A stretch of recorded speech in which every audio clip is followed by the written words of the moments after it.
nag-crave nga ako ng siomai. At ayan, bumili ako ng siomai na ganyan. Flavor niyan is shrimp. Shrimp daw. Ewan, basta binili ko na lang kasi nag-crave ako ng siomai. Kasi yung bumibili-bili ako ng siomai na sa tindahan, mapapamahal ka talaga. Dito is makakatipid kasi.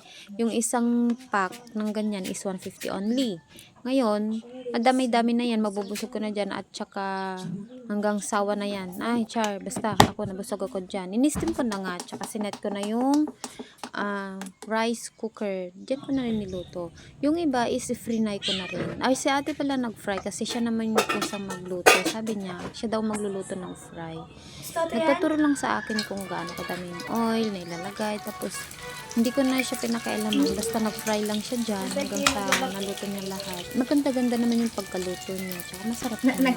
Tsaka, ano naman, excited siyang kumain kasi siya yung nagluto sa fry.